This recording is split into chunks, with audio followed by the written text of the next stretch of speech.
tube, which is, like I said, a running clean. Paint here. For some reason, they packed these so paint didn't get in them, but nothing else. Coming over to here, you can see where there was no primer used with the painting. And if you look upwards, they didn't even finish plastering. And I'm too short to reach it, but these are actually not attached. They're huge cuts, not really attached. So once the pipe starts sweating, that's probably going to fall. And there are cuts all over it. No primer. Over here, we have the same issue. No primer, bad plastering job. No plaster at all. And if you look at the floor, the plasterers were actually using our water tank for their water, for their plaster, which would have been good if they protected the floor, but now the subfloor is damaged. And this is one of our cabinets that we purchased because we were kind of forced. And there are boot prints from workmen all over it, as well as chunks of plaster. Boot print over here on our cabinet, but it gets better.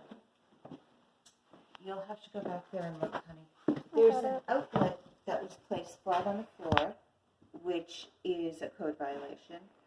And on top of that, the water that was being used at the tank actually ran into that outlet. And once we move these cases, you will see the watermarks on the floor leading into the outlet because it's stained.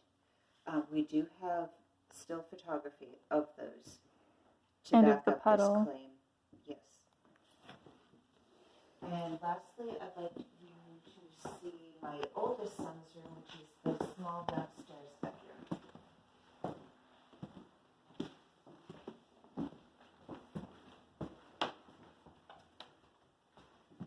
This is also really scary. First of all, this is a cabinet that we purchased, and it has been in several rooms, mostly to hide things. So when we move this, you'll see that there is a code-breaking power strip, full of paint, by the way, because they just painted over it. The wall has not been properly prepped for paint.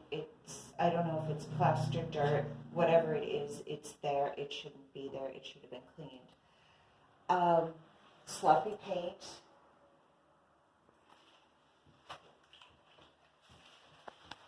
The heat was never finished here for, I don't know why. But here is what really gets me besides the utility room is this.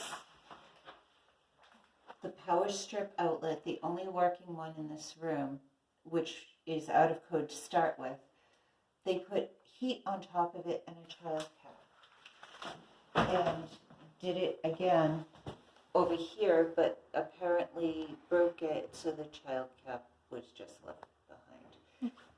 Now, there's the cracks in the plaster that weren't fixed, left hardware behind, their painting supplies, sloppy paint, paint in the fire alarm and the ceiling fixture. But there were no other outlets put in this room, even though this is a new piece of wallboard. I thought this one was the new one. No, it's this one. Oh. This is the new piece of wallboard. So that outlet should have been removed and new one put in, and that never happened. So those are my major complaints. The site is a filthy mess, and there's possible health code violations with the girls' room and the front bedroom for my younger son not being sealed and deodorized. The electrical is a total mess. It's in the wrong places and full of paint and plaster. The step up is dangerous. The front stairs are over 9 inches. Oh, did you want to measure those real quick? I don't know how much more storage I have. The flat outlet in the utility room is going to cause a fire. and probably the outlets in my older son's bedroom as well. So Get the plaster in the bushes too. we are way out of code here. Mm-hmm.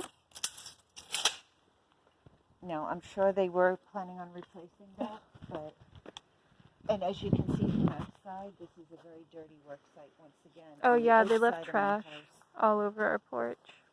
And in our yard, not to mention their lunches left everywhere.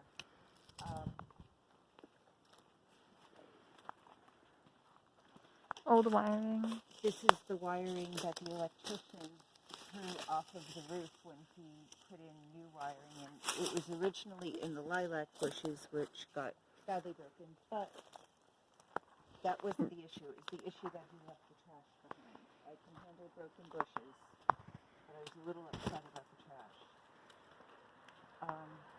The stairs still haven't been replaced, but as you can see, they left plenty of trash, including their lunches behind.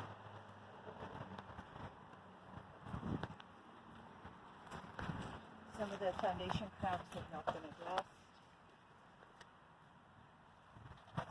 This is the cap to nowhere. There's nothing, no piping leading to it. You can see the raw wood through all of the exterior paint all along the house. We're not sure what that is, but we did notice that there was water in it one day. There isn't anymore, but it's in the 70s, so it's probably evaporated. Foundation cracks have not been addressed, and this is where the fire was, so it cracked things pretty bad. All of the gaps in the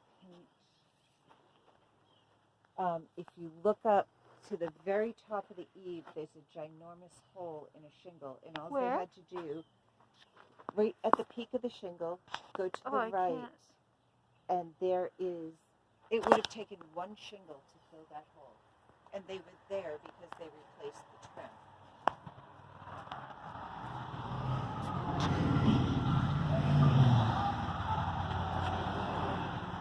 I think you have a bug on you. And the outdoor spotlight hasn't been rewired.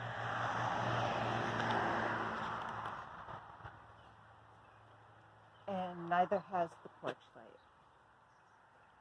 And the fire actually went through the electrical system. That's why we're so nervous about the electrical system being so out of code right now. And RebuildX not listening to our concerns about it. Oh, and this is their sign that they left behind. The snail's gone. The snail is gone. I have to double check the code, but I think any out. Oh, the snail's over there. Oh, good. Easily distracted. We are not in a good mindset or a good emotional place. But I think any advertising that's done by contracting companies, I'm pretty sure they have to have their contractor number on it, is what I read. And this does not. And up until fairly recently was leaning right up against the front of our porch. Mm-hmm. And even when they boarded up the house, they were advertising RebuildX on the boards before they even had the contract to start rebuilding the house. And one addendum I have to say really fast, because we're running out of space, is that there was a fireman that night by the name of Joe who was fighting the fire.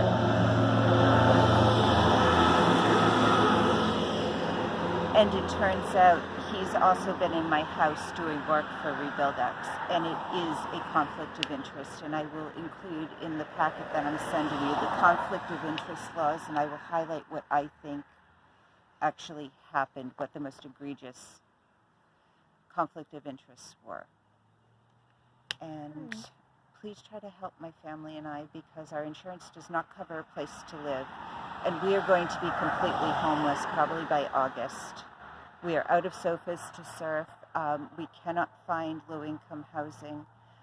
We can't find any housing. And at this point, because RebuildX has had their 17 weeks to rebuild our house, we are on 22 weeks, and it's not even halfway done. We think that they should be covering a place for us to live at this point.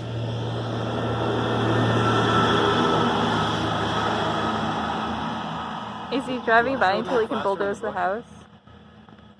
And thank you so much for listening to all this. I know it's a lot to take in, but we're dealing with autistic twins, a boy with Asperger's. My oldest son has a physical disability, and I'm a stressed out mom. Thank you for listening.